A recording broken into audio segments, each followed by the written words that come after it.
started? Oh, we haven't started yet. This No, we're is gonna good start now. stuff. He's All already right. on full. I know he is. All right, Chuck, go ahead. Start us. Made in America, heard round the world. You're listening to Blunt Force Truth. I'm Chuck Woolery, along with my co-host Mark Young. And do we have a surprise today or what? We're going to have fun today, Chuck, because we have none other than the Motor City madman himself, Ted Nugent. Shredding as we speak. Would you like some?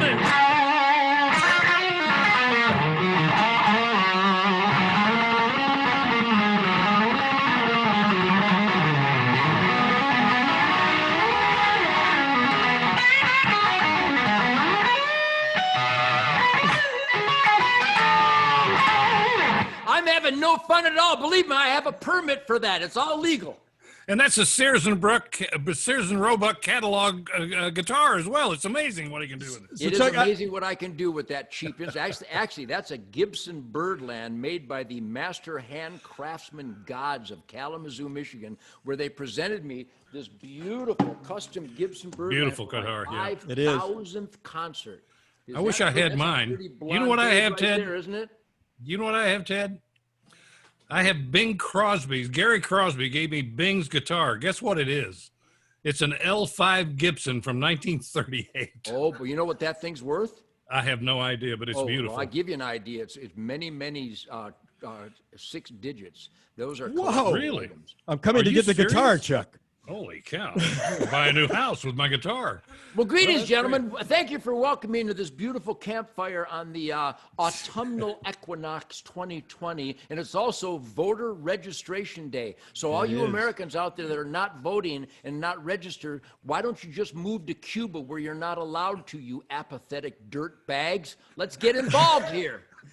Chuck, I got to tell you, I was at Ted's concert. Ted, you'll remember not Joe Louis. This is Cobo Arena. Remember Cobo Arena? I don't mean to stop you, but I opened up for the Supremes and the Beau Brummels at the brand new Cobo Arena in Detroit in 1963. My band, the Lords, won the Michigan Battle of the Bands, and we opened up for the Supremes. I stood side by side with the Motown Orchestra and God of Gods, the mighty Motown Funk Brothers. That's why I'm like this. I got downwind of the Funk Brothers and I snorted their essence. The gods of all killer music revered around the world. So I go all the way back, and I've played Cobo Hall probably 40, 50 times since then. Well, I made the mistake of getting 4th row tickets to your show. Yeah, you should have got front row, man. It would have been better for you. My ears were ringing for 4 days. See, you should have been in the front row. We'd have guaranteed at least a week and a half. It was the loudest concert I had ever attended in my life. It was Thank you. That's all I amazing. need to know. Drive safely. See you later. Boy, I'll tell you, I got miracle ears. I got 2 miracle ear hearing aids in right now, because without them, The Sounds of Silence is my theme song. But let me ask you something about that, because my wife has been after me because I'm at that age now, at 79, and I hear things like nothing, and I don't respond to anyone. So do you like those things? I mean, do they work? Chuck, I'll tell you, I am a sensual stimuli guy. I hunt with the bow and arrow, which means you have to have a samurai radar to get close to these creatures that God created, to not let guitar players with sharp sticks into their vicinity. So my whole life has been hunting with the bow and arrow, and I discovered as a kid the healing powers of nature. Here it is in a nutshell, a hickory nutshell to be exact. Without my miracle ears in, I step outside. Flatline, right? I don't hear nothing. As soon as I put them in, I hear distant sandhill cranes and every imaginable bird song, just a cacophony, an orchestra of an orgy of bird songs and twitting and tweeting and chirping and singing. And I got to tell you, as a guy who plays really loud rock and roll, I was smart enough to put an earplug. The earplug was actually my singer's cigarette filter. I think he had a Camel filter or whatever. And I stuck one of them in my ear. But I'm going to tell you, if I hadn't have done that, because I play a Gibson Birdland, which I don't know if you can hear it on this, but a Birdland is notorious for feeding.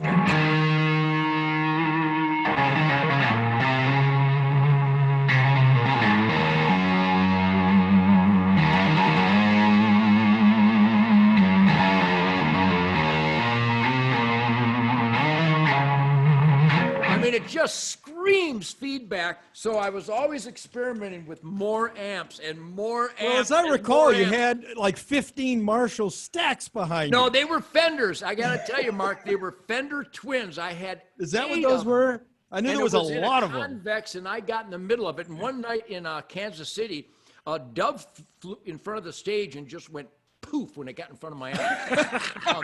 But I got the breasts out of the deal. I ate the breasts that night. I always have a little yes. garlic and butter next to my pocket knife. We here in Anyhow, Texas my point know being dove is breasts. that, Chuck, do it. I'm telling you, I have 11 Okay. grandkids now. And I want to know what they're saying. So when I get up in the morning, I immediately put my hearing aids in. Or if I'm going to do some training or some shooting stuff, I put my hearing protectors in. So I learned that early on, thank God, because I think communication is so important, especially during the insanity of 2020. And when you have family and friends around a campfire like we do all through the hunting season, I really want to know what everybody's saying. And without the hearing aids, I can't hear jack squat. And I never liked jack squat. Of course, I grew up making my living listening to what other people say, and I'm not that interested in it usually, but I guess I should put my hearing aid. You need to hang around with more interesting people. All the people in my life are really fascinating. I'm just kidding. Oh, So man. Ted, what do you where's- think of 2020? I mean, you just mentioned the craziness of 2020. And I got to tell you, a friend of mine called me and he was talking about investing. And he goes, and then I didn't expect to see this Ruth Ginsburg thing. And my comment to him was, the only thing you can count on in 2020 is every morning we're going to wake up and something else bizarre may have taken place. Well, I'll be, I'm not as old as Chuck. I respect my elders. But I'll be 72. I'm an old man. You know, these bags under my eyes, don't be fooled. Those are ammo bags. I'm 72 this year. Well, I'm and 20 years past my expiration date, so every day's a good one for me. Well, I plan on a great future with my grandkids and the duck blinds. But my point is that I was there in Detroit during the '67 riots, so I've witnessed cultural suicide. I've witnessed idiots on parade. I was in L.A. during the Rodney King riots, so I've seen just how stupid mankind. I'm right there with you. I was in there. I was at Cobo Hall in 1967 when Martin Luther King was killed. I drove a SS 1956 SS Cadillac hearse with a couple of motorcycles on the back out of Detroit that night.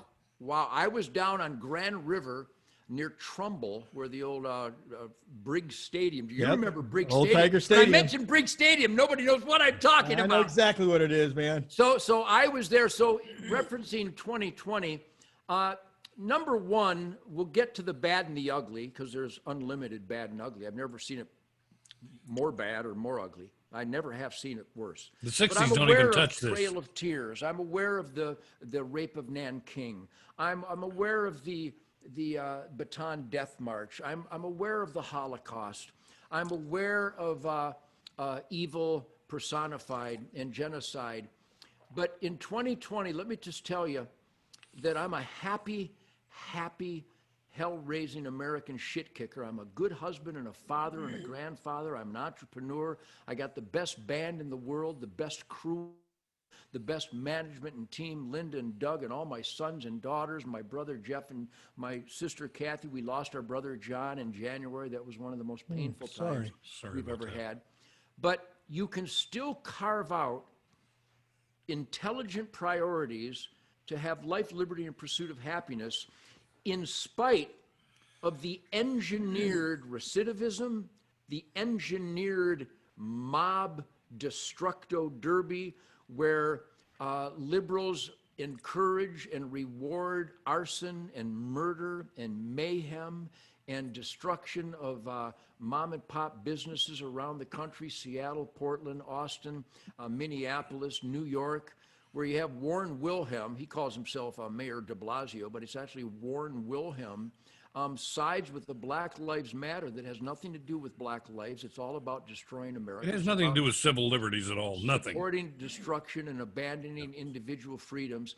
So I fight like a son of a bitch every day to make sure that my elected employees are vetted and that they fulfill their oath to the Constitution and that they're for law and order. They're for benefiting people who make sacrifices and take risks to be in the asset column instead of people who sleep in so that they can be in the liability column. There's a lot of good out there, but the good needs scrambling quality control while we further scramble damage control because we've allowed liberalism to turn into Marxism, and people will literally claim that this is a racist country when it's been proven it's not. It's not. That the cops are out to murder black people, which they're Not not. true. That every one of these shootings was a clean shooting. Every one of these cops shooting a perpetrator has been proven in my review, and I've been a sheriff deputy for 40 years now, and I train with the greatest of law enforcement, and I study all the shootings. I study all the rates of fire, the artillery used, the perpetrator that was known to do these kinds of things, and the system let them out to do them again. We, the people, are taking it up the ass right now because we've been asleep. Worse than Marxism, worse than socialism, worse than communism, worse than Democrats is apathy in the camps of families who believe in God, family, country, risk-taking, the man in the arena. Apathy is the worst self-inflicted curse in the history of this country. And if people who believe in hard work and law and order and earning your own way, living within your means, saving for a rainy day, all that radical stuff, if they actually voted their beliefs, the de Blasios and the Cuomos and the Whitmers of the world would be unemployed. Well, they would, but it's very interesting because subtle things are happening, and I'm not sure the Americans understand. The average American understands because they're busy working, raising a family, going to school, whatever it is. But I mean, George Soros has been doing this with prosecutors all over the country. He's been, I mean, they're everywhere. Everybody, you commit a crime in Portland, you go to jail, you go before the judge, they let you out because this is the George Soros template. And he's paying for all of this stuff. He and about 75 other guys who are in this whole cabal, this whole group. He's actually a minor player. There are a lot of billionaires who are in there with him. And they're all supporting the failure of America. And if our DOJ doesn't stand up to this and really start to do something, we're in real trouble because someone has to make a stand someplace, and it has to be a legal stand. And our Justice Department, I feel like, is a little behind the 8 ball right now. And I don't think they're aware of an 8 ball. I think our court system has engineered recidivism. They keep letting, there's studies that prove certain crimes are 100% recidivistic. If you let them out, they will do it again. Of course. And to answer that, they register the sex offenders so they know where to go get them because they know they're going to commit another sex offense. Right. But now that you know that, here's life in the Nugent family. It's called Old Yeller. My life is about Old Yeller. Good dog saves the child from the snake, biscuit and a hug. Good dog stops the mountain lion from killing the pet goat. Good dog, biscuit and a hug. Old Yeller foams at the mouth, bullet between the eyes. There's no ambiguity there. There's no question what you should do. Good dog, biscuit, bad dog, bullet. And all we're doing is we're giving the good dogs biscuits fewer and fewer, and we're giving more and more biscuits to the bad dogs out there. Why do you think that is? There's got to be a reason behind that, though. This is somewhere engineered. They're doing it on purpose. They have to. Nobody's that stupid. To well, what you would end? think they are, though. I mean, you watch this, it's very frustrating. You think to yourself, why isn't someone doing something who's in power to do it? And they never do. And you wonder why. And then they expect it all just to disappear and instead of repeating itself. It's like wash, rinse, and repeat every time. Yeah, gentlemen, I have campfires every weekend in September, October, November, and then into December and January, too, on my home ranch in Texas and here in the swamps of Michigan. It's called Ted Nugent Sunrise Safaris, and people who love the rock and roll, especially the best rock and roll, who couldn't love my rock and roll? You have to be brain dead not to dance to my songs. So they watch me celebrate hunting, fishing, trapping, conservation, the powers of nature, being clean and sober, getting high on quality of life and intelligent decision making. The author of Wango Tango can figure that out. Nobody has an excuse. And so they come and they hunt with me every weekend, Chuck and Mark. And what you and I believe in is alive and well across this country. I will literally get It is. I agree with you. I'll get families from all 50 states, every Canadian province. People come from New Zealand and Switzerland and England and Ireland and Scotland and Scandinavia. They come to hunt with the crazy guitar player because they see the joys I have in the mystical flight of the arrow, eating venison, pure organic before it came hip. And so they're fascinated by this. And I'm going to tell you, unsolicited testimonials from everybody. The cops from New York, the U.S. Marshal family that came from Iowa, the farmers, the ranchers, the cops, the teachers, the UAW guys, every imaginable walk of life, and some really, really crazy rich guys that fly in on private jets. And what you and I speak, it's self-evident truth. It's not universal, but it's ubiquitous. So, but the problem, I'm going to go back to my condemnation of apathy. The number of these people that are not registered and don't vote is appalling. I know. So we're getting them to wake up that American has a duty, a moral obligation.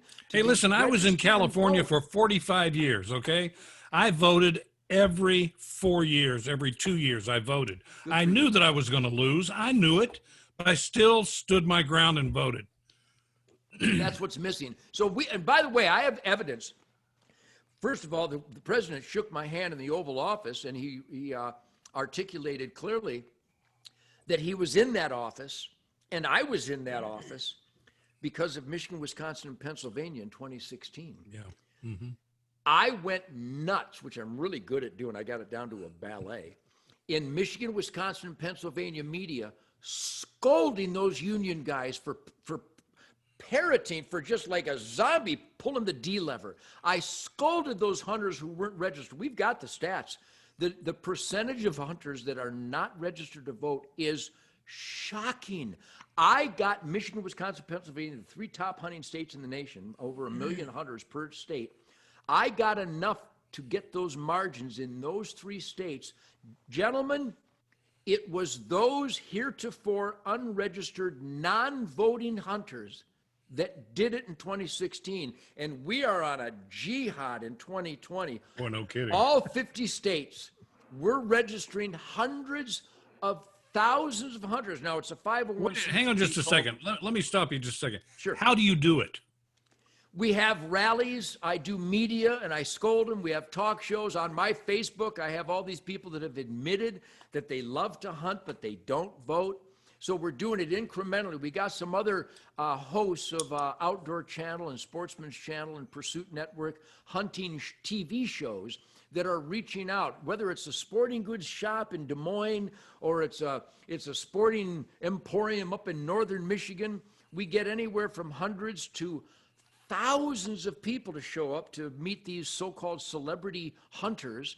And I'm a hunter guy and I'm a rock and roll guy, so I get thousands of people to come to these rallies, and I speak to them, and I'm going to tell them every problem in your life is a result of you not voting, of you not speaking up.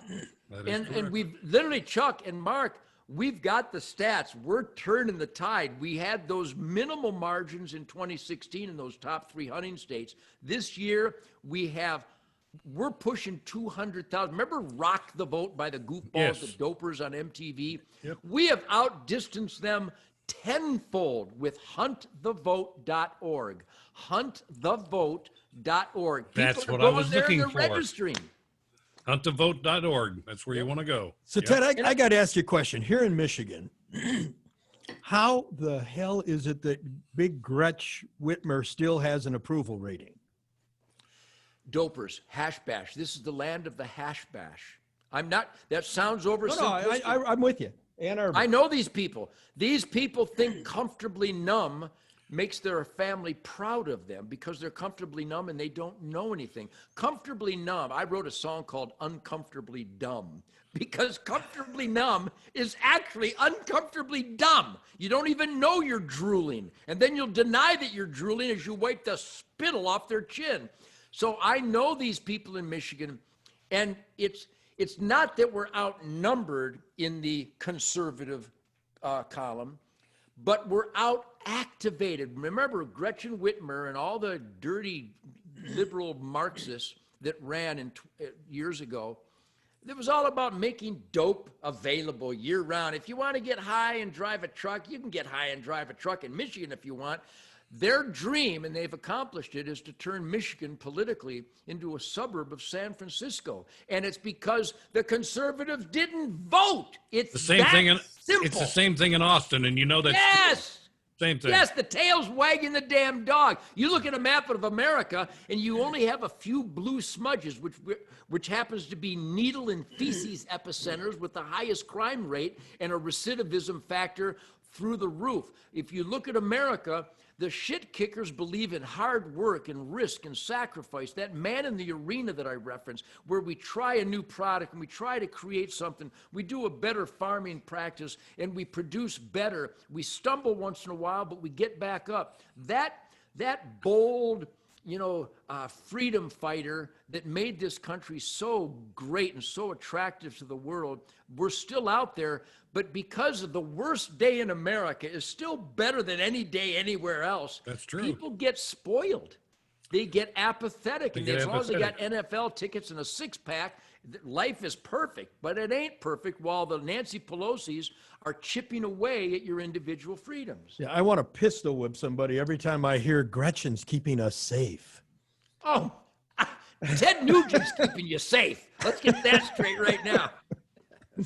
Oh, drives me insane. That's what you hear here, Chuck, is Governor Whitmer's keeping us safe. Oh, my God. You actually hear people say that? Oh, my God. Yes, Ted. It drives me insane. I want to pistol whip somebody when they say that. Well, you can't pistol whip me. I know. A coat hanger. Next time I'll tell him, Ted Nugent said it's okay if I hit you. Well, how about the governor of Florida? If you're in a mob and they're threatening your life, you're allowed to run them over. Did you see that? That's Governor DeSantis. I have a home in Florida, and I really like my politics in Florida better than the politics here in Michigan. I used to have DeSantis been great. I used to have a CB handle back in the 80s called Number One Pistol Whip. And that's how you hid. Well, I don't know what the rules are here, but I don't pistol whip, man. I run back 20 feet and I let them have it. I think that was a Glock looking. I'm not sure whether it was a Glock or not. It's a Glock 10 millimeter because like 10 millimeter is better than a 9 I currently am only carrying a Glock 9 millimeter at the moment. But the way they make ammo nowadays, that what was once considered rabbit ammo with a 9, they make such quality ammunition that a 9 millimeter, even a 380, is up to reasonable self-defense standards, stopping an evil perpetrator or threat. So ammo productivity and engineering and the terminology that they're putting into the ammo nowadays, it's the best it's ever been. You can't get a mad scientist hand loader to outload a more accurate, dependable, hard-hitting terminal round than you can buy off the shelf at Ace Hardware. So this is really a shooter's time for accuracy, quality firearms, quality ammunition, and quite honestly now, there is concealed carry available in all 50 states. You still need paperwork, unlike the First Amendment. I have a First Amendment in all 50 states without paperwork. What the hell happened to the Second Amendment? Who knows? Now, have you ever tried the Liberty ammunition? Yes, like by the truckload. Yes, I have. That's what I carry. That's what I carry in my carry guns. It's a great ammunition. I carry a small Italian in my Chiappo Rhino. Yeah, he carries have you ever seen that, the Chiappo Rhino? I have not. Oh, it's awesome. No kickback, nothing. Just bam, bam, bam. 38, Awesome. just coming right out the muzzle. It's Well, awesome. we do a lot of shooting. I have a lot of charity work where we, donate, fun weekends with Uncle Ted and my beautiful wife, Shemaine. And we have people come out, and many of them are non-shooters, and we introduce them to the joys of aim small, miss small, safe gun handling. And it's a big part of our life. Like I said, I've been a sheriff deputy in Lake County since 1984, and I maintain it to this day. Yes, I have holding to up a qualify badge. every year. And I trained with some of the best of the best. I got Navy SEALs, Green Berets, Army Rangers. I got Delta Force that come out here and they train me. So I'm a lucky, lucky guy. Yeah, no kidding. You know, You're not very far from my house, I don't think. I live in Horseshoe Bay, Texas. Do you know where that is? Oh, we're just outside of Waco in China Spring, but we have a swamp here in Michigan, just outside of Jackson, Michigan. Yeah, you're not far from me. Oh, we should get together. There's some great restaurants where I live. Yeah, and he's not that far from me either, actually, in Jackson. Yeah, where are you at right now, Mark? Actually, in Redford. I live in Northville, so I mean, I was you're raised an hour. in Redford, 23251 Florence and Hazleton, right next to the Rouge serious? River. I went to Redford High School. I went to Houghton Kindergarten. Then I went to Christ the King on Grand River. And then I went to Redford High School. Then I went to St. Mary's of Redford, further east on Grand River. Then I went to Cook Junior High School. Then my dad got transferred to Chicago in 1965, and I moved to Hoffman Estates, when there was nothing but pheasant fields. And now it's a giant, thriving, crime-ridden metro. Our building was here when you would have been here.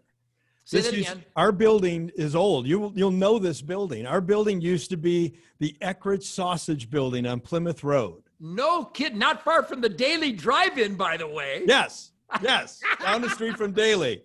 Is there still a Daily Drive-In? There is one Daily left, and it is the one here on Plymouth Road. I'm telling you, warn them, I'm coming. I love Daily Drive-In. I love my memories. My brother Jeff and I at Christ the King on Grand River, there was a Daly's Drive-In right across the street. And once a week, we were given an allowance that we could either buy a daily burger or a foot-long coney dog. And I'm telling you, those memories are so powerful. My brother Jeff, who's 74, we just talked about it last week. Those memories are so powerful. There is only one Daly's left, and it's the one here on Plymouth Road. And I have the same memories you do, to the point of, I told my wife, I want to see if I can go buy that Daly's restaurant and make sure it stays in business. Yes. And a Verner's float with French vanilla ice cream. And hot fudge cream puffs. Cow. Yeah, and a hot fudge. Okay, folks, you see what happened here? Puff. I immediately tried to draw some line of closeness to Ted in Texas, and I was completely undercut. I mean, just blown out of the tub by Michigan. I mean, holy my God. I love Texas. And I got to tell you, gentlemen, I'll tell you how much I love Texas. And I'm not exaggerating. People think I exaggerate because I use a lot of hyperbole, which is absolutely accurate. Gentlemen, mark this. Every day when I get up in Michigan, and I have a family tradition hunting season here, September, October, November, into almost to Thanksgiving. Everything I do when I get up in Texas in the morning, I get in my Polaris or my Jeep with the dogs.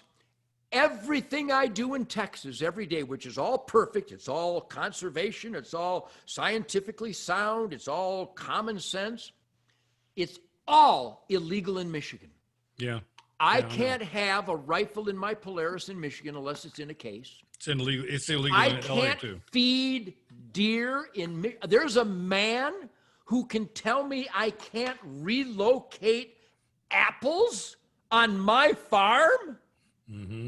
It's Michigan politically and freedom-wise is gone.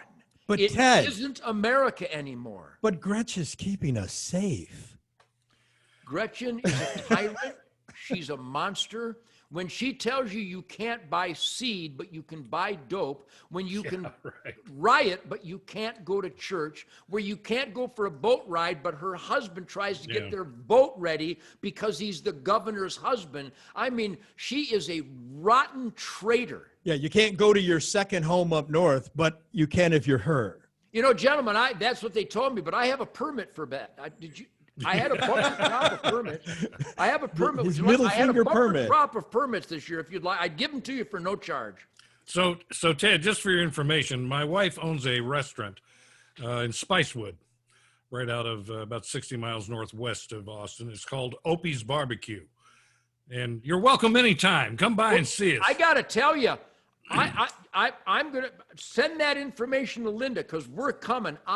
It's amazing. I live for barbecue, and she's done this for 20 years, and Ted, I'm telling you, 65 people. It's awesome. It's the She's best. awesome. It is the best.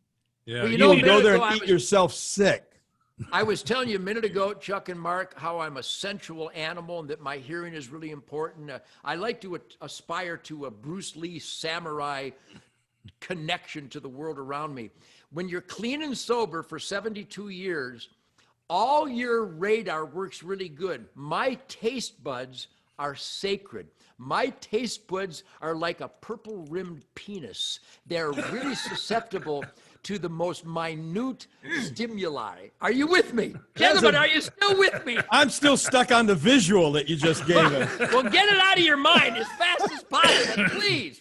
But my point is that my wife Shemaine and I, who's also a sensual animal, we live to stimulate our taste buds. The way we cook at home, it's like a spiritual, every meal, because we kill all our own game, a grouse and a woodcock, a squirrel, a rabbit, a crane, a dove, illegal in Michigan, but with garlic and butter, we're doing it, and venison backstraps. So the way that we handle our dead stuff with reverence, and we age it properly, and we know that we kill it cleanly and it's natural, and then the way we prepare it and we butcher it for the table.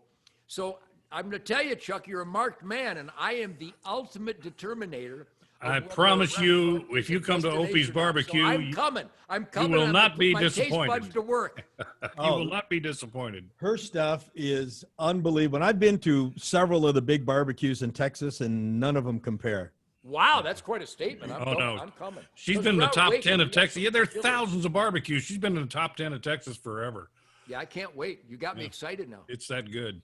I will track you down. We'll get connections here. And Okay. I'll track you down come a little bit after Thanksgiving. And by the way, I grew up in eastern Kentucky, in Ashland, Kentucky, and my father was a hunter.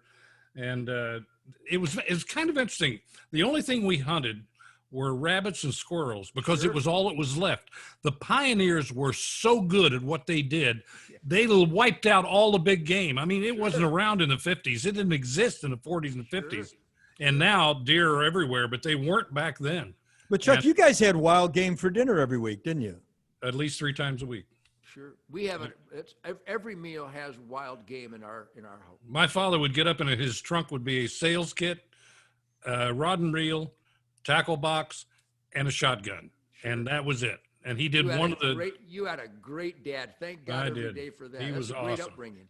He was awesome. Yeah. To know where life comes from is the essence of the hunting lifestyle. And even though people do it for sport, because it's always sport, it's always a challenge. You have to practice, you have to get up early, you have to figure out what makes the game move and learn about their habits and their habitat. So it's always fun, it's always stimulating, it's always sport. And if you're lucky, the meat is sacred. And it's always a trophy. I shot a black squirrel this morning with my suppressed Ruger 22.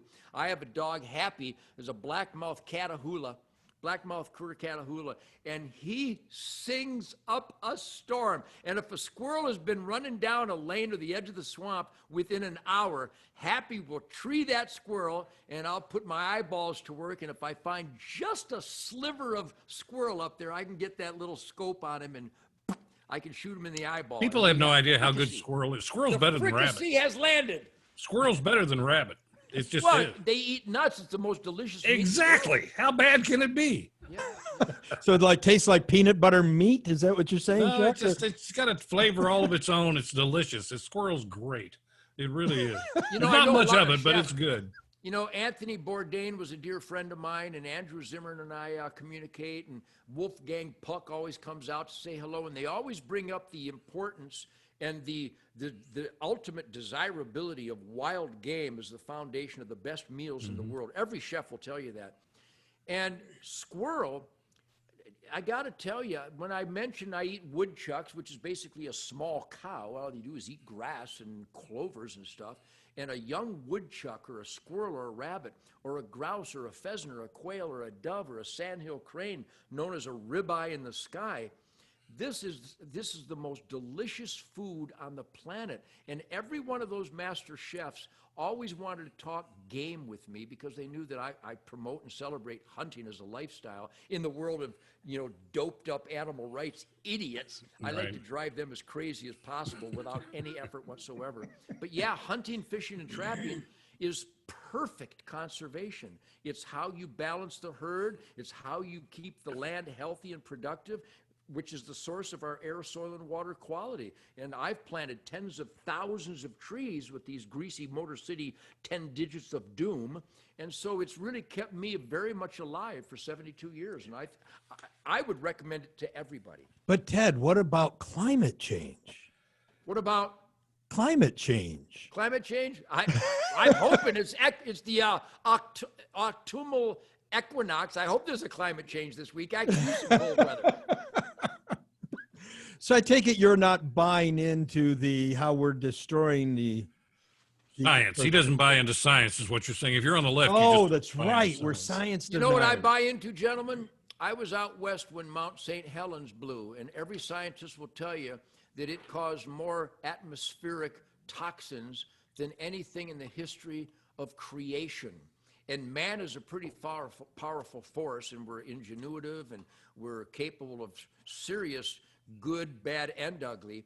But to think that mankind could compete Yes. with what Mother Nature accomplishes It's arrogant. is laughable.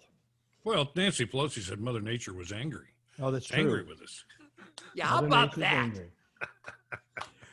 So Ted, you're a big, and same with Chuck and myself. We've done a lot to, support the Second Amendment, not as much as you have, but it seems when we see Biden claiming that he's going to put, Francis Robert O'Rourke as the head of collecting our guns, that anyone who has any interest in self-defense or a Second Amendment would be, cutting off their nose to spite their face if they vote for Biden.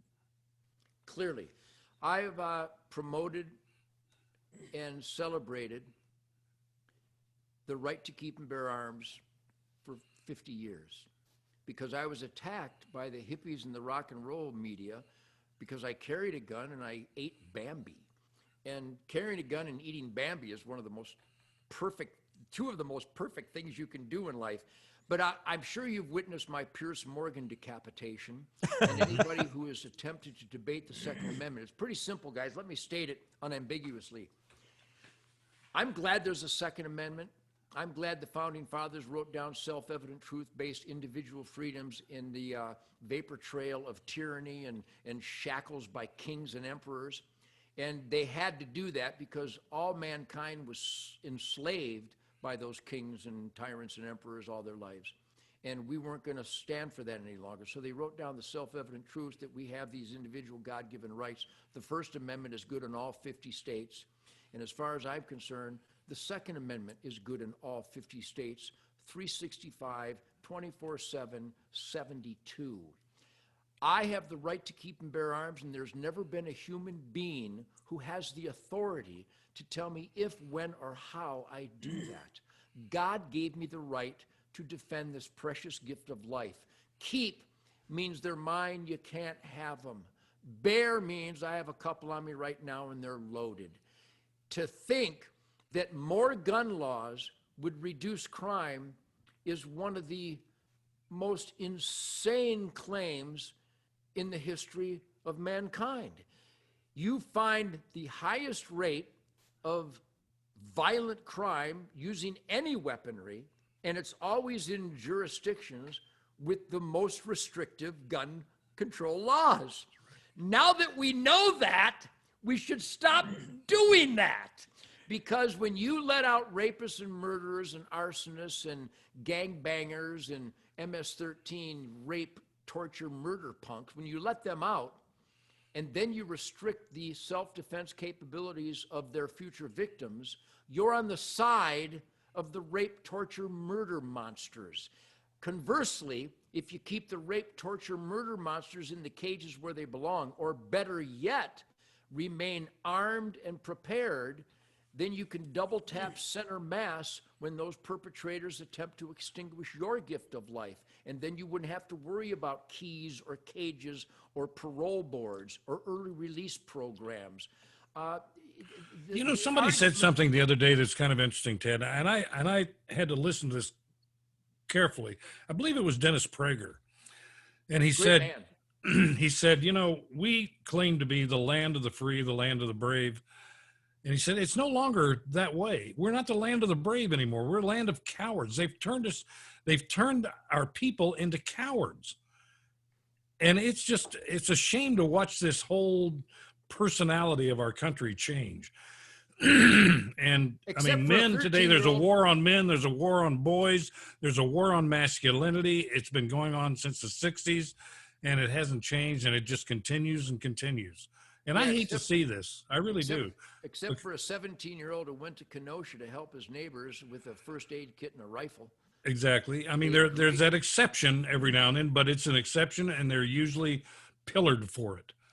Yep, you're right. And it's a dangerous time for brave people and for people in the asset column of America, because if you use a weapon or deadly force to protect yourself in most jurisdictions, the criminality onus is typically on the defender. Well, look what happened in St. Louis. I mean, there was just a brandishing of weapons, a threat.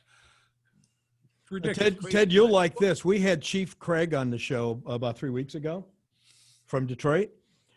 And he's my hero. He's a good friend, by the way. Isn't he a good guy? Awesome. And we asked him a question of what he thought Detroiters, number one thing Detroiters should do to be safe. And he said, get a gun and have a permit to carry it. Do you know that I will be going down to the Detroit Police Department by invitation of the great Chief James Craig, and I'm having a morale boosting Uncle Ted Motor City Madman thank you party down there, and I'll be supplying some barbecue.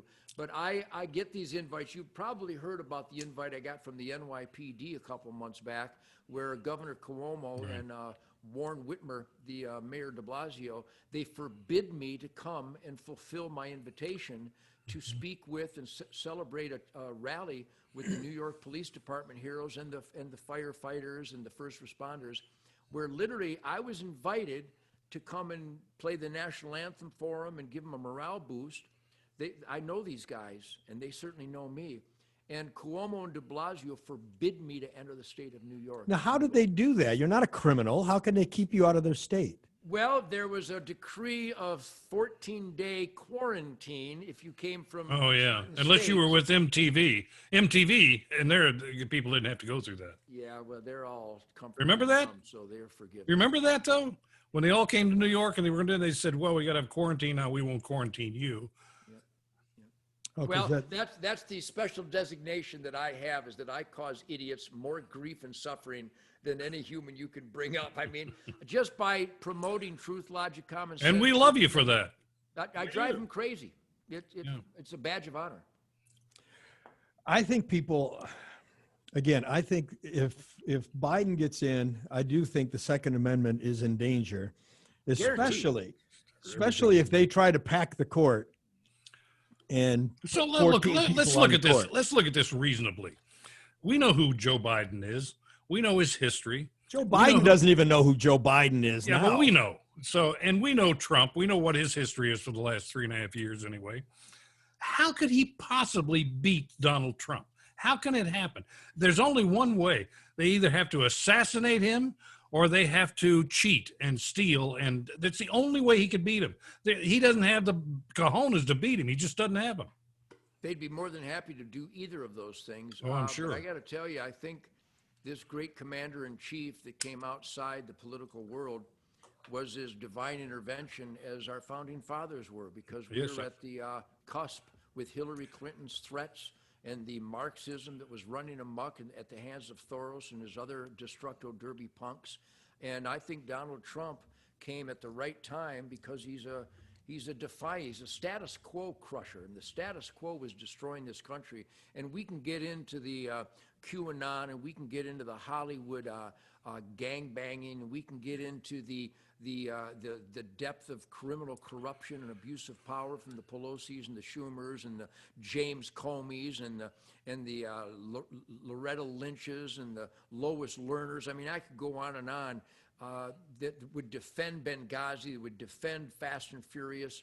And I think the people in America see that the mobs, Antifa, Black Lives Matter, MS-13, the destruction of these major liberal cities, because the liberals facilitated, if not downright orchestrated it. So I what do you think think's there's a behind wake-up that? call Why do you we've think never they seen want to before. do that? They obviously want to do that. Sure. They want this to happen. Why? What's the reason behind it? Can you figure it out? You know, you be very careful you don't attempt to bring logic into this debate, because you'll have an aneurysm. There can't possibly be a why. Well, the only reason I can think is to get rid of the middle class, because in order for But why would socialism they to flourish, do that? for socialism to flourish, you have to Sure. get rid of the middle class. It's the only way. Well, tyrants need to be neutralized, the way I look at it. Yeah, you think? When We we, have- If they want to, if they But want we have to be play the- willing to do it. You know, and I would never advocate violence or anarchy, but if somebody wants to play the Alamo or Concord Bridge again, they have no idea what the participation rate would be. I don't know any right-wing anarchists. Do you? It doesn't exist, because No. we know that experiment in self-government is about we the people participating and choosing our own life, liberty, and pursuit of happiness, and we like that. So we want to make sure our elected employees live up to their oath to the Constitution, which we haven't been doing, which is why we're in this mess. now, do you ever notice how you get three conservatives here together? We're happy. I'm a We're- happy man. Right. Yeah, we're me all too. happy people. Yeah.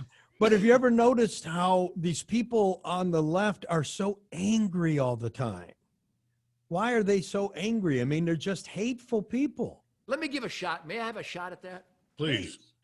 I think they're angry and crazed. The look in their eyes when they scream and attack and burn and pillage. They're not productive citizens, many of them. Of course, there's a lot of really wealthy CEOs and a lot of wealthy corporate people out there that are still liberal and that are pushing for this Marxism. That cannot be explained. But if I've never been to a hash bash, but I've been surrounded by hippies and dopers and comfortable numbnuts my whole life.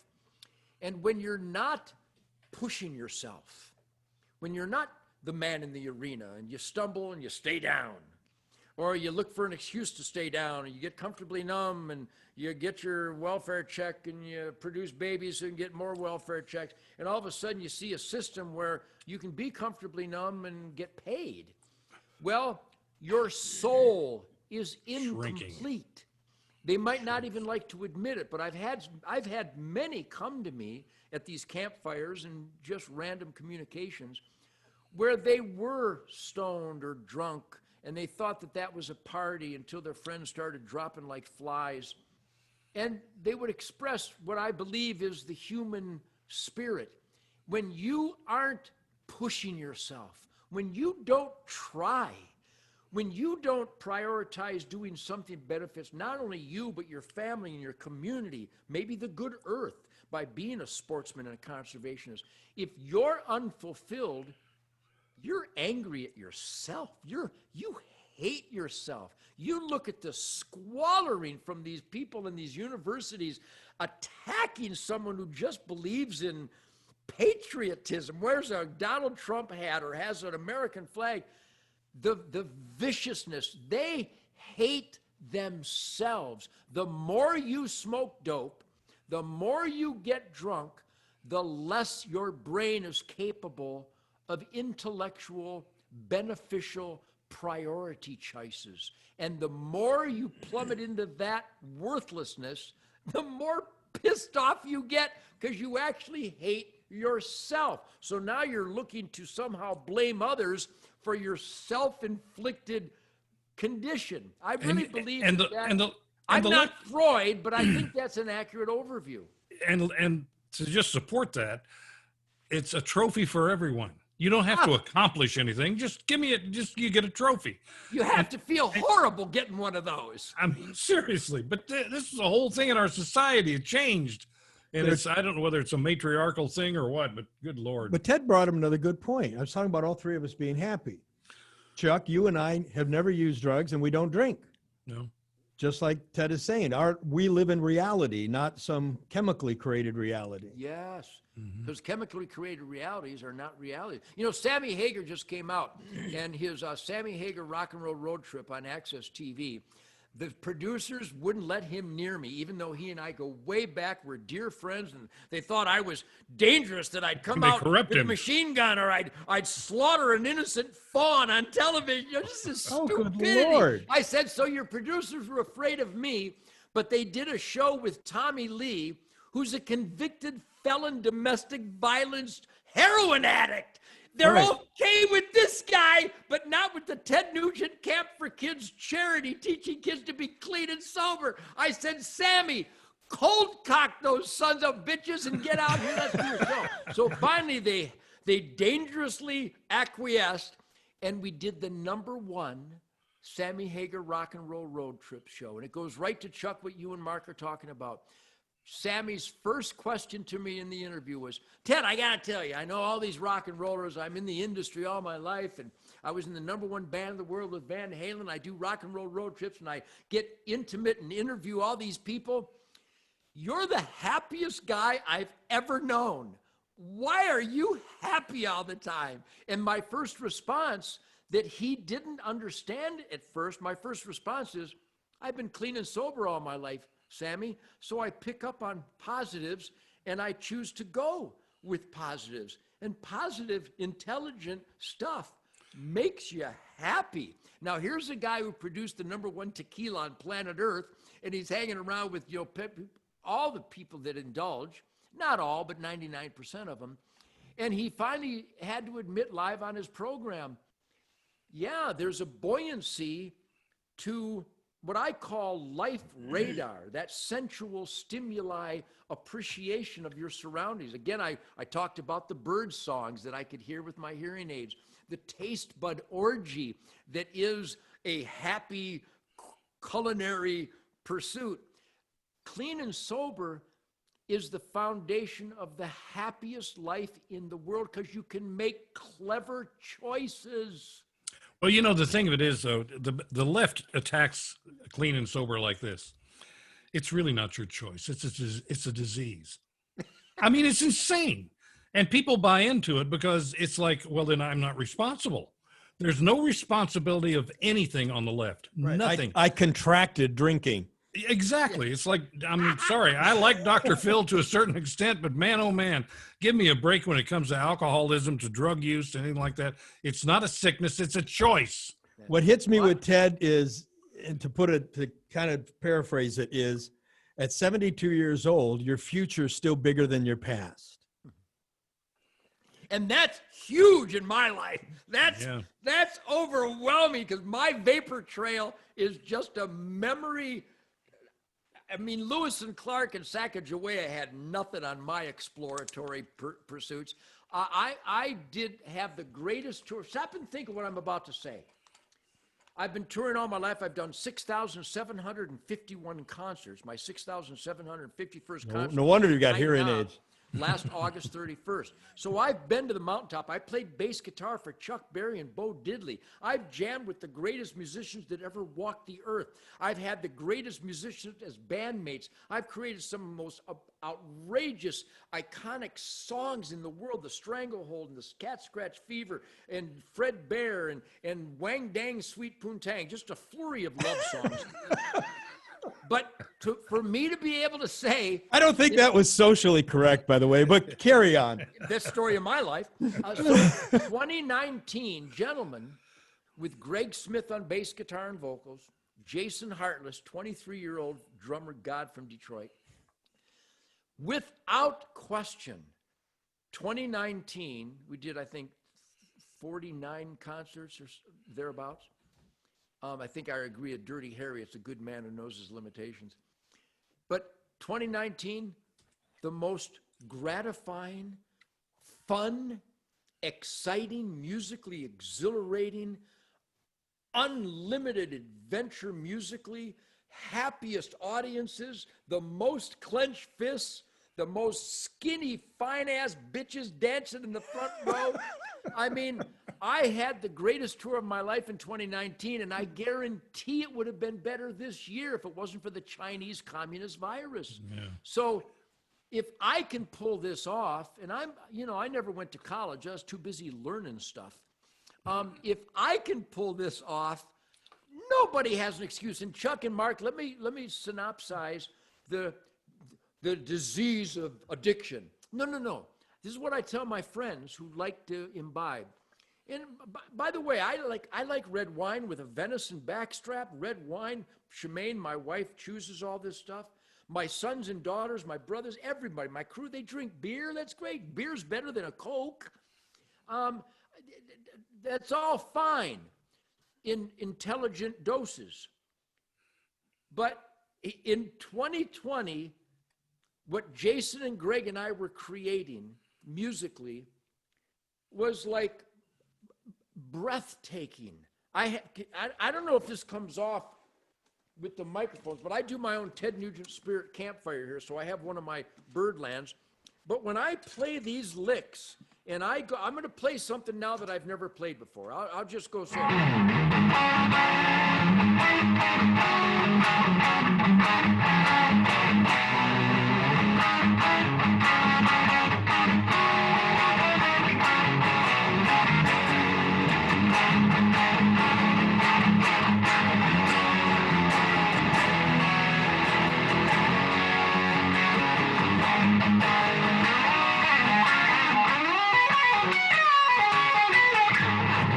I mean, I could go on and on. You get into an out-of-body experience, assault that in 2020 that I can do that at my age is just a gift from God. Oh, you know something? awesome. I'm gonna tell you something that I saw years ago, before my career started, and I never forgot it. And I'm gonna associate with you with someone who is just, there's no normal association with this, and it's Fred Astaire. Oh boy, one of the greatest dancers ever in the world, choreographers, so on. He was on the Carson show, and I happened to catch this show. I probably did too, because I watched Johnny almost every night after the concert. Well, maybe you'll remember this little interaction between them. Johnny Carson said, "You made so many films, 120 or whatever it was." He said, "What's your favorite film?" And he said, "I don't have one." And he said, "Well, you've watched your films. You must have something that you like better than anything else." "No, not really." He said, "Well, tell me what film you've watched that really impressed you the most." "None." He said, "I don't watch my films." He said, he said, "Well, when you go to the Oscars," he said, "you have to, or if you go to a premiere, you have to watch." He said, "I go to a premiere, I walk through the front door, I walk out the back door." And he said, "Are you telling me that you have never seen one of your movies all the way through?" He said, "Yes." He said, "Well, why?" He said, "Because that's what I did. I'm not interested in what I did. I'm interested in what I'm going to do." Amen. And I never forgot that. And I thought that's one of the great life lessons that I will put in my quiver and use it for the rest of my life. Well, if I may, I did an interview recently. I do them all the time. I like to spread truth, logic, and common sense. And I'm always asked, what is my favorite song or my favorite concert? And I always say, I haven't written it yet. The next one. Yeah. I was Can't actually wait for the listening next one. I was listening to Damn Yankees on my way into the studio. Monster this morning. Band. I am a recovering heavy metal player from years back. So I could listen to you play that all day. So something occurred to me. I want to get Chuck's opinion and yours on this. We've got BLM running around. They're saying that the police are out hunting black males.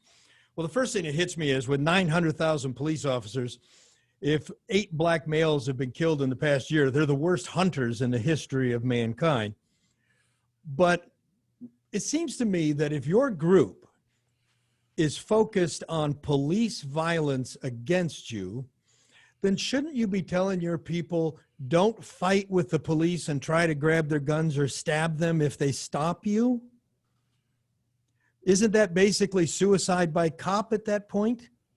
Isn't that a shame? Do you realize, gentlemen, I've said this in numerous interviews and to all my friends and my kids and grandkids, LeBron James could end it tonight. All he would have to say is obey the law, conduct yourself with a sense of dignity and honor, and if you get pulled over by the police, keep your hands visible, be polite, don't fight, and obey, and the deaths would end post haste. Exactly. He could do Comply. that. He's doing just the opposite. Well, he Not says he's afraid to come out word of his of LeBron direction. LeBron James is afraid to come out of his house. Are you seriously? Well, he needs to move, I guess. But Well, look, this is another side of the left that wants to keep black people victimized. It's just part of the plan. You are a victim of everything, and you're privileged not to be that way. So you have this privilege where you can say and do anything you want to do, act any way you want to act, and they will give in. No, they won't. They'll shoot you. well, do you agree with me? That's what happens. Do you agree with me that it's basically suicide by cop? Absolutely, every time. Well, of course. I've studied these shootings. They're all clean shoots. The cops were defending their lives of the innocent in their surroundings. Trayvon Martin needed to be stopped. Michael Brown needed to be stopped. Michael Brown reached and tried to get the man's weapon and shoot him. That's right. I mean, give me a break. You can't do that. And George Floyd killed himself. So what makes you think that you have the privilege to attack a policeman and use his firearms against him if you can possibly wrest them away from him? What makes you even think that? I am convinced they're all stoned. They're all doing dope or crack or. Most of them were, actually. You're right. There was usually traces of drugs in all of those people's systems. All of them. I know George that. Floyd had enough fentanyl to kill him, they said, that in his George autopsy. Floyd killed himself with fentanyl. Yeah. Now, why, Ted? Why are there so many? And I'm going to just really throw myself under the bus here. Why are there so many white people that are going out of their minds trying to defend this behavior? They watch CNN. Yeah. Why? But why are they? You listen to these people, and it's like I've listened to some of these Hollywood celebrities talk about how embarrassed they are that they're white, how they feel so guilty over their white privilege, how I feel so bad about myself because I've had all these opportunities that just fell on me. And I thought this was funny because I was driving to work a couple of days ago, and there was a white guy standing on a street corner with a sign up begging. And I turned to my wife and I said, somebody didn't tell this guy that he has white privilege. All he's got to do is just walk in a bank and they'll start handing him money. Yeah. Well, there's a number of dynamics at play. Obviously, the dumbing down of America started right after World War II. Mm-hmm. They attempted to do that to me, and I didn't fall for it. The propaganda ministry became increasingly left because all the the Democrat underground and all the socialist doper hippies. They're acting more like Germany in 1938 than Hitler did. That's right. Goebbels has nothing on CNN. Absolutely. I mean, it's relentless pounding of lies and hate and propaganda, none of which have any foundation or evidence to support them. You watch CNN for as long as you can stand it, and you should. I do. Because you need to know the enemy, and they are so deceitful. I did a 3-night show with Anderson Cooper, and we got along just great. And I don't know if you've ever seen me in action in a debate with the other side. Oh, yes. But they haven't got a prayer. You're legendary. I mean, I feel like I'm arm wrestling a torso. They got nothing. I have all the evidence, all the history, both long ago history and yesterday's history, and current events up to the hour I do the debate. Well, you know why they don't have any everything I history, stand don't for. you? Do you understand why they don't have any history? They're progressives. History starts today. There is no history. That's right. It's unbelievable. And So they don't know anything. history hurts them because the Democratic Party they've been the racist party for history. And still are. Of Right. course. So they can't go back to history because history would show that they're the wrong people. Well, gentlemen, as painful as the bad and the ugly keeps metastasizing, I think that the good is expanding. I believe that the left are so emboldened by the power of the Democrat Party and their cohorts in Hollywood and the media and academia that now, instead of parroting their scripted common sense gun safety reform, common sense gun safety reform, common sense gun safety reform, now they finally came out and went, we're coming to take your guns. So this is beautiful. If Old Yeller didn't have the foam, we might have let the child lay down with old Yeller when he was rabid. Now the Democrat Party, thank God, the foam is showing. Well, Trump has brought the foam. Trump has done that. You have to give him all the credit. It's really true because they've always been this way, I believe. I think they've been this way for 100 years. No question.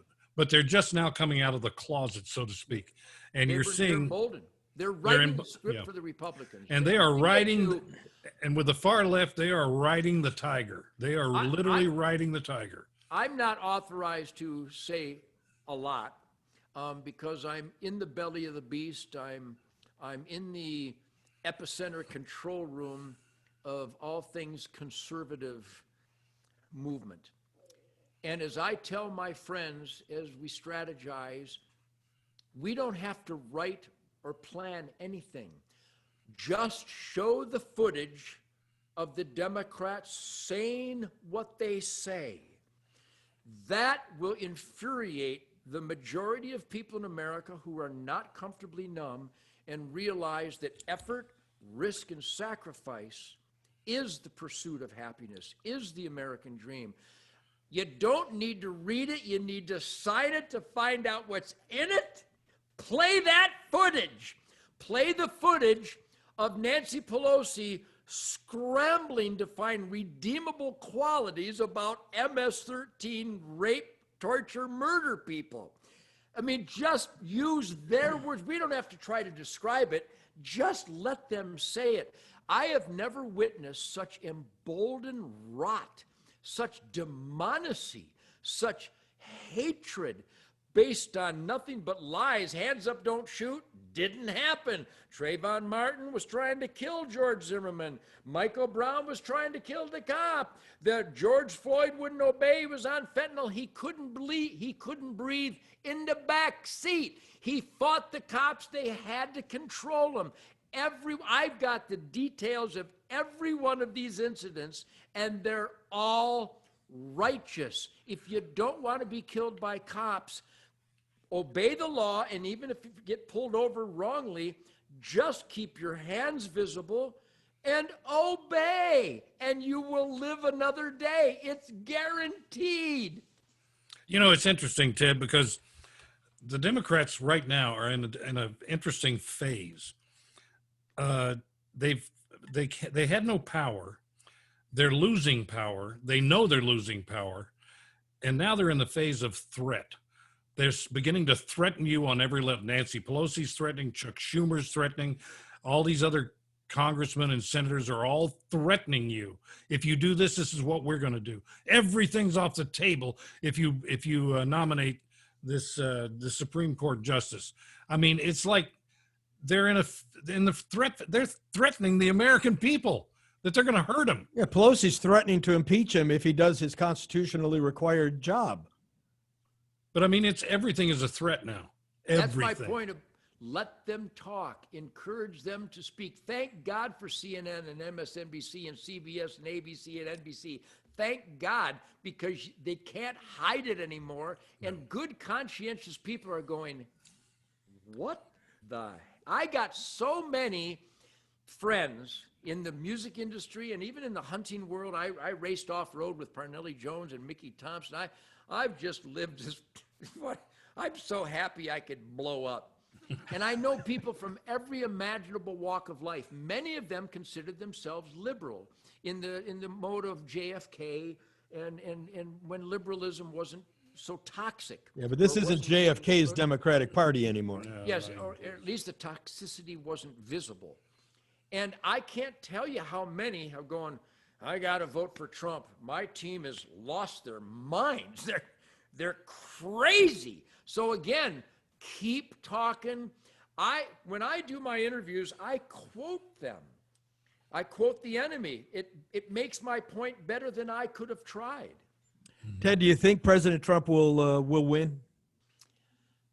I'm going to think no, so that I keep fighting and keep recruiting and keep getting people to register to vote their core family traditional values. Off the record, which wouldn't really be off the record in this public display, He has to. You're off the record with Oh, you're right. 600,000 listeners. So yeah, it's just between us and 600,000 people. If there is a future in December and January, December of 2020 and January of 2021, he has to. The other side, I got to tell you, they're dangerous to. They'll destroy the country. Period. Their outline is clear and present danger. And so I fight like a son of a bitch every day. I mean, it's hunting season, so I hunt. I do media. But my first 3 hours of daylight and my last 3 hours of daylight are sacred. I need to climb a tree and stab a herbivore. I kill lots of deer, and I donate tons of pure venison to soup kitchens and homeless shelters all across the country, particularly here in the Midwest. And so this is a calling I have every hunting season to participate in this serious, wise use of renewable resources. But the rest of my days, I promote truth, logic, God, family, country. I promote those that politicians and candidates that represent the Constitution and we the people in the asset column of our country. And so my confidence level is controlled, shall we say, because if you're overconfident, that's how we got in this mess. Conservatives didn't vote because they thought their vote didn't count. And I tell them, I go, it didn't count because you didn't vote.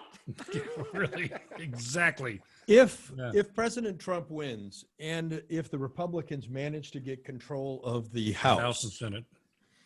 do you think this will be the end of the Democratic Party, or at least a fracturing or a splinter or a splitting of the Democratic Party? It'll certainly be a sucker punch. There will be fracturing taking place. It won't be the end by any stretch of the imagination. No. I mean, there are still Nazis. There are so many people in this country, which is just amazing to me, that hate this country. They just hate it. They hate it and they want to run it.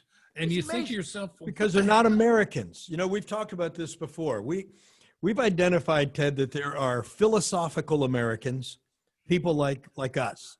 And then there are geographical Americans. They have USA on their passport, but they are not emotionally, they are not philosophically American.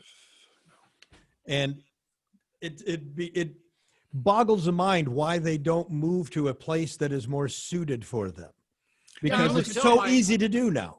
I tell my friends that wear a Che Guevara shirt, first I tell them, he would have killed you. exactly. Right. You're He was idiot. first in line. You're glorifying a guy that would have shot you in the head for publicity purposes. Right. You jerk. Well, how much your dope is bad. You got some bad dope this week. But I tell them, the things you are fighting for, it's alive and well in Venezuela. Why don't you just go there? This is what I don't understand. Cuba is wonderful this time of year. Yes, your dreams are alive and well. I used to Cuba. I go to Cuba. All your dreams are alive and well there. Go there. Yeah. And try to find a dumbing part for a down- 54 Chevy. I was father of the year at my kid's school way back in the 70s because I was there for every day that they would tolerate me. And I did show and tell. I would bring a hibachi and some buffalo steaks with a mounted buffalo head and teach the children where food comes from. But I was father of the year. I got an award. And this was in a rural Michigan school that was still driven by principles and truth, logic, and common sense, conservative values. But then there was a school, I can give you examples where my son's homework, I would check it, and I'd go, well, this isn't spelled right. And he'd go, well, the teacher says that's okay, except that it's misspelled. And so I would take it to the principal and the teacher, and they would try to convince me that we're trying to go more for phonics than actual spelling. And then they wouldn't teach him to cursive write. And I'd go, wait a minute, reading, writing, arithmetic, reading, writing, arithmetic.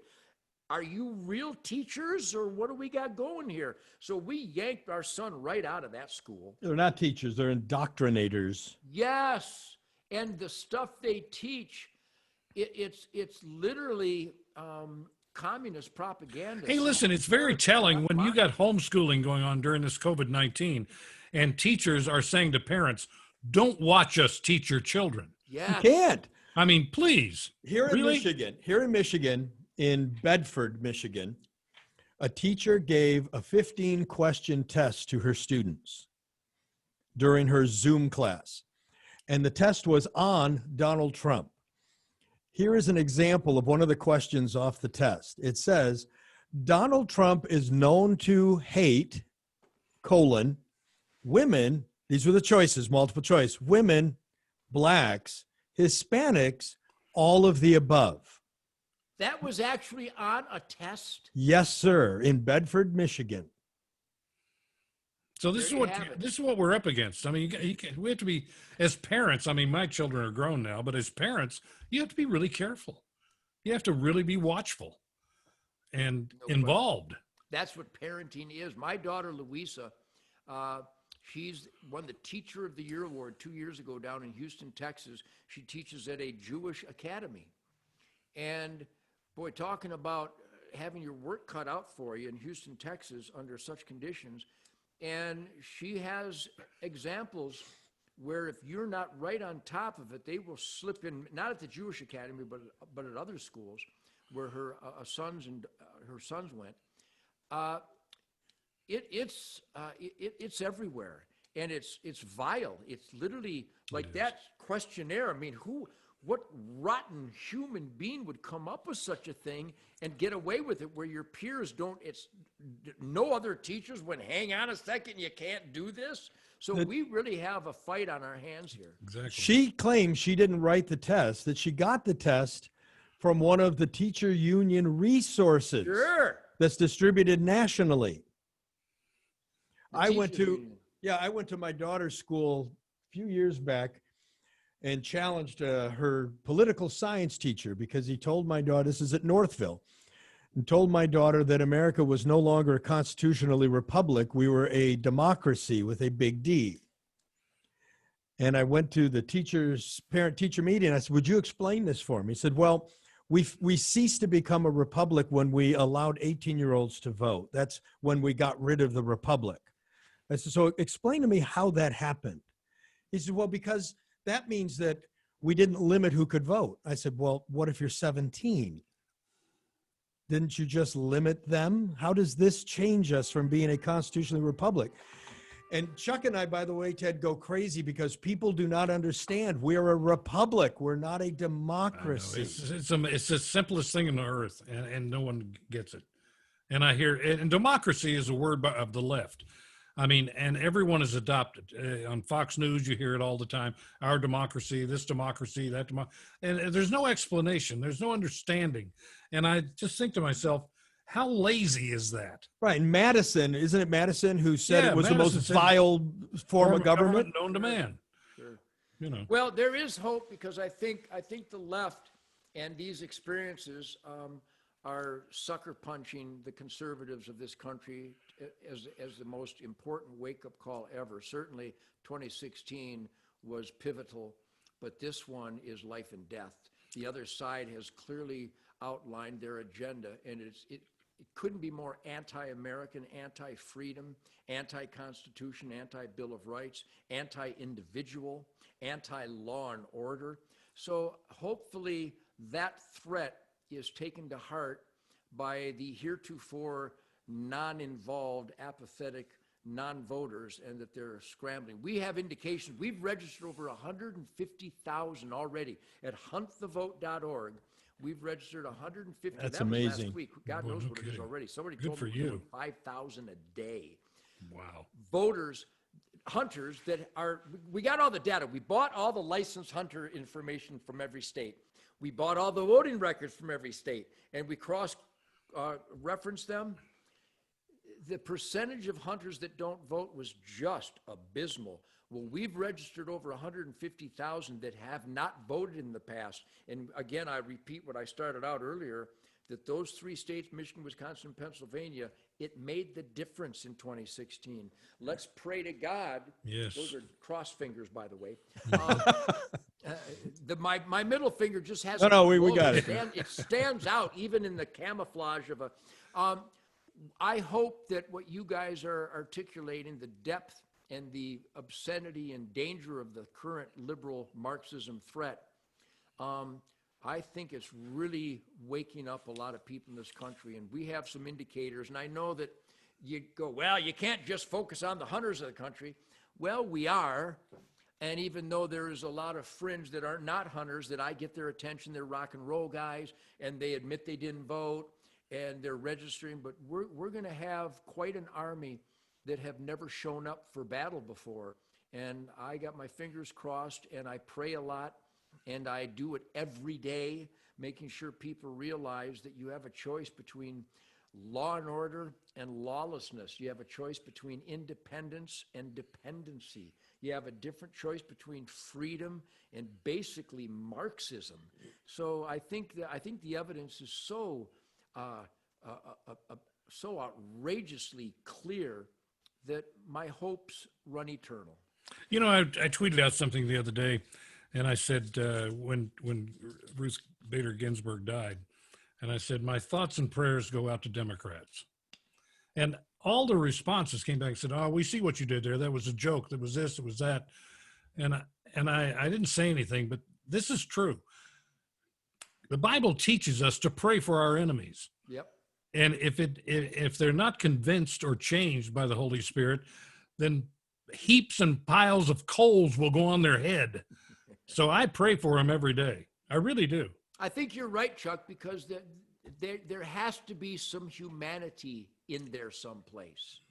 And we've seen it incrementally and bits and pieces where liberals finally throw their arms up and go, geez, I've never seen racism, and they're claiming it's systemic, and they're supporting this arson, and they're saying that the looters have a right to loot, and that was a mostly peaceful protest in the midst of smoldering neighborhoods. No, that was Ali Velsi. He's standing there with burning buildings behind him saying it's mostly peaceful. It's insane. So let them talk. And I got to tell you, Chuck, a big salute to you, Mark, for keeping this truth, logic, common sense, conservative, traditional value battle cry alive and well. God bless you. I've never met you guys before, and I feel like we got a shit kicker campfire going here. And it's not just the three of us. There's a whole bunch of Americans out there that are rolling up their sleeves. But it has a lot to do with guys like you and I that project this, that preach this, that celebrate it and promote it. It's about public relations. And the Republican Party have been just missing in action with relating to the public for so long. They bring you Mitt Romneys who stand for nothing, and John McCain's, who, with all due respect to his heroism, turned into a turncoat. So we think that the scrotum factor that Donald Trump brought back to the fray is the missing link, and I think it's playing a big role today. And you guys are a big part of that, and I thank you for that. Well, thank you, Ted. I saw a very interesting interview the other day. I follow Mark Levin, and he had a good interview with Trump, and he said something that's very telling, because Mark Levin was not for Trump at all in the beginning. Right. Neither was I. I was more a Ted, what's the Cruz guy? Ted Cruz. He was constitutional. Love So, Ted. and I changed. And he said to Donald Trump, he said, you're not an ideologue. You're really not a Republican. You're really not a Democrat. You're just a reasonable, get it solved when you see a problem kind of guy. Bingo. Which is exactly what our founding fathers were. They were men who looked at the problems that could happen in America, that had happened before in Europe, and said, here's how we solve these problems. There'll never be problems again as long as people follow this Constitution, this Declaration of Independence. We will be a free, happy, pursuit of happiness people. Yep. Well, what we're talking about, you're talking about the founding fathers and Mark Levin, certainly Donald Trump, and I think you guys and me. Critical thinking. The founding fathers, they were forced to give up their productivity. They were forced to lay down their arms. They were forced to adhere to the king's religion. And they finally went, this is really uncomfortable. The movie The Patriot and Braveheart and Gladiator and Old Yeller and Dirty Harry, I think they should be curriculums. They were critical thinkers. They go, every day is a pain in the ass. I'm worried about the king's henchmen coming and taking my firewood and taking my daughter, and we got to throw off these shackles. Let's write down some stuff that it seemed to be self-evident truth, that we can choose our own religion. We can say what we want to say. We get to have privacy in our homes, and we can assemble to, take on the government's policy. Let's write that down. Let's call that the First Amendment. I've done interviews where I said, I'm not an educated man, book-wise or school-wise, but I could parachute onto planet Earth butt naked, and I could write the Constitution. I mean, it'd take a little while to start to gather my thoughts and realize that I'm in charge of getting my own food. I'm in charge of making my own shelter. I'm in charge of producing my own life support system. And anybody that interferes with it, I get to shoot them. I could have wrote it. I'm just a dumb guitar player, but it's, to me, the Constitution, the Declaration of Independence, the Golden Rule, the Ten Commandments, the Bill of Rights. Duh! Who couldn't think that way if they threw off the shackles of conformity? That's Donald Trump. Exactly. He doesn't conform.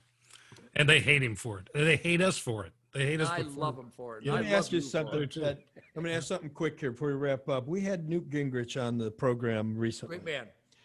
And Newt is predicting that the president will win, and he's predicting that we will take the House and add to the Senate. But Newt is also predicting that we will now go into a period of civil war in America. Shoot 'em up Civil War? Yes. And he thinks it's not the Civil War like we know it, where it was the North versus the South, but it is going to be urban areas, concentrate in urban areas against suburban areas. Well, you mean like some paroled punk that runs after an old white man on the street and smacks him in the head with a brick, that kind of stuff? Yes. Mm-hmm. Well, you know what I say to that? But he thinks it will ratchet up considerably more than what we've seen. Like the black militia down there in Georgia where they end up shooting each other because they don't know how to load their rifles, that kind of stuff. Yeah, that was brilliant. All I can say is I'm not going to show my hand. I'm not going to show the hand of everybody I know. But Mark and Chuck, so be it. Okay, I got to ask you, what's the watch you're wearing? I've been catching your watch here. This is what do they call them? A Luminox. But I like orange because I'm always dropping stuff. So everything I have is orange so I can find it. Yeah, I'm wearing an orange one. Ted, can you tell us about your podcast? Because we want our listeners to go listen to your show. Yeah, they really should. I mean, I got a buddy named John Brankus, who's an award-winning ESPN sports guy. And I've never watched any sporting events. I'm not a spectator, though I value athleticism and that samurai athletic. I took all my kids and my grandkids when the Pistons were winning all that stuff and when the Red Wings were winning the Stanley Cup. I'm fascinated by that athleticism. But John Brankus was doing a tribute to the U.S. military and their families for the Independence Day podcast. And every Marine and airman and seaman and soldier that he contacted, they all said, you got to get Nugent on here. Well, John wasn't aware what the real Ted Nugent represented. He might have read the Huffington Post and thought I was a child molester or a racist. Well, Chuck's a racist in the Huffington Post. Yes, I am. What a badge of honor. Huh, I wear that badge of honor. Thank you very much. And proudly do. Eventually, John Brankus invited me on this tribute to the military. And I got to tell you, I am surrounded by flags that were flown in battlefields and during processions of flag-draped coffins. I have 100. You might see behind me, I have Purple Hearts that I didn't earn. I see the thin blue line back there, too. I've been given so many Purple Hearts by soldiers and sailors and airmen and Marines going back to the Vietnam era, and none of them knew each other. They were all different parts, different times, different places, and they all said the exact same thing. First of all, when they offered me their Purple Heart, I went, you got no way. I didn't earn that. I'm not taking your Purple Heart. But when a guy in Delta Force tells you to take a Purple Heart, you just shut up and take it. And they all said the same thing. I want you to have this because I watch you fight every day for the freedoms my buddies died for. And I've always done that. I've always promoted the Constitution, the Second Amendment, freedom of speech, rugged individualism, even before I knew what those things were back in the 1960s. So John and these military heroes during this Independence Day tribute, he saw that I was really loved by these guys. And I'm humbled beyond words that they would accept a goofy guy like me, but they have, and I relish it. And plus, John learned that I could talk, and that I could form syllables and stuff. Really rare in the rock and roll world. And so John said, you know, you're really an interesting guy. Let's start a podcast. And I go, yeah, let's call it the Spirit Campfire. And he goes, oh, you've been thinking about this. And I went, no, I never thought about it until just now, but let's call it the Spirit Campfire. Because guys, you know that campfires are where there's total uninhibitedness. People unleash at a campfire. We add logs and we kind of twiddle with the coals and maybe roast a wiener or a slug of meat. So we have a Spirit Campfire every Monday and Thursday at 9 p.m. Eastern Time, where it's unlimited in the conversation topics. It's very lively. We keep it very positive because there's so much disgust and hate and ugliness out there that we avoid those things to a great degree, other than me every night doing a social studies recommendation to be a voting force to reckon with, and your elected employees should know you and know what you stand for and demand law and order. I think that's a universal truism for quality of life. And so I play guitar and we take calls. It's a Zoom call, and so it's live. Mrs. Nugent joins me, and she's so damn smart and beautiful that I don't even need to be there. And we have guests. We have Billy Gibbons and Joe Piscopo, Wow. Governor Huckabee, Governor Palin. We had Mark Farner from Grand Trunk Railroad. We had Carmine Appice, my old Vanilla Fudge. We have the greatest musicians that ever walked the earth, and they're funny, smart guys. Ricky Medlock from Blackfoot and from Leonard Skinner. We had all the damn Yankees on. We have my band on. We got people from every imaginable walk of life, and we just raise hell and have fun. And it's an hour Ted Nugent Spirit Campfire with John Brankus every Monday and Thursday. And it's a damn riot. There's never been anything like this, because you can do 1 million interviews with Billy Gibbons, but you're not going to get out of him what I'm going to get out of him, because we've been there together. And it's really, really very interesting. And folks, if you go to the show notes at bluntforcetruth.com with the episodes with Ted Nugent, we'll have links to his show, because you're probably driving right now, so you don't need to write it down. Chuck, I was going to ask you, could you imagine if we put Ted Nugent and Michael Guy together? Oh my God. Let's do it. Michael Guy was Ronnie James Dio's lead guitarist. Oh, yeah. And he's a good friend, and he's very similar to you on the show, and very conservative. It'd be hysterical to have the two of you guys together. But he's a real geek. Qualities that He's a computer geek. He is a computer nerd, no question about it. I'm not. I was telling Mark when I got on, I can't believe I got on. Typically, my son Toby or my wife sets this stuff up, but I pushed all the right buttons and I made it. This is awesome. Well, listen, I tell you, when I first came to Mark, I said, look, let's do a podcast and call it Blunt Force Drama. He said, we need to back off the drama just a little bit. Let's call it Blunt Force Truth. Well, you're going to love this. I had an album called Full Bluntal Nugity. I do love that. Chuck's biggest hit song was Naturally Stoned. Stoned, yeah. Which was not about being high. 1968. Story of my life, baby. Well, when I recorded Journey to the Center of the Mind, it became a big hit record around the world with the Amboy Dukes in 1968. They had all these hash pipes and bongs on the cover, and I had never smoked dope. I had no idea what they were. I'd only seen something like that on Alice in Wonderland. I think the Cheshire Cat was smoking dope through a bong or something on the limb, wasn't he? And, yeah. But Journey to the Center of the Mind, the lyricist, Steve Farmer, was an acid aficionado trying to be Paul McCartney or something. And I was clueless and I didn't know what the artwork was. And I thought, Journey to the Center of the Mind, that's a good idea. We should always look into our lives and decide whether we're making the right choices and going down the right path. No, it's about getting stoned. But to me, it's still about introspective and that samurai spirit of being the best that you can be. So I'd like to think that Chuck and Mark, the three of us, took a journey to the center of our minds today. That's what Absolutely. Yeah.